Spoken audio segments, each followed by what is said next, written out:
Uma kwenzeka ukuquleka, ikakhulukazi uma ukuquleka kuyisimo sokudlikizela, lapho umuntu wonke edlikizela, lokho kudinga ukwelashwa okuphuthumayo. Umuntu kufanele aqale ashintshelwe endaweni ephephile. Lokho kusho ukuthi uma umuntu eseduze kakhulu, isibonelo, nedamu lokubhukuda, noma eduze kwezinto ezingase ziwele kuye, umuntu kufanele asuswe kude naleyo ngozi.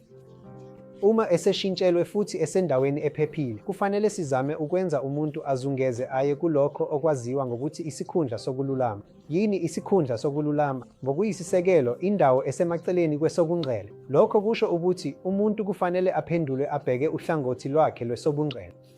Lokho kusho ukuthi ingalo nesitho sangaphansi sobungcele kufanele kube phansi, kanti ingalo nesitho sangaphansi sokudla kufanele kube phezulu.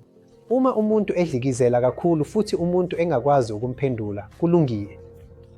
Ungamshiya umuntu endaweni ephephile bese uvumela ukudlikizela. Noma ukuquleka kuphele. Ukuquleka okuningi kuzoma phakathi kwemizuzu emi-2 kuya kwemi-3 ngaphandle kokungenelela. Uma kwenzeka ukuquleka kuqhubeka ngaphezu kwemizuzu emi-5, khona-ke, impela umuntu udinga usizo lwezokwelapha. Kuleso simo, kufanele uzame ngokushesha ukubiza i-ambulensi noma izinsiza zezokwelapha eziphuthumayo. Futhi uma zingatholakali, kufanele uzame ukushintshela umuntu esibhedlela esiseduze esitholakalayo.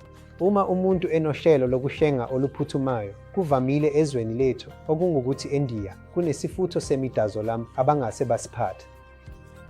Kuyisifutho semithi esingasetshenziswa ukumisa ukuquleka.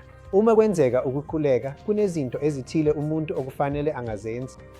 Umuntu akufanele azame ukwenza umuntu anuke izinto ezinukayo, ezifana nezicathulo noma u-anyanisi, obutholakala kakhulu emasikweni ethu.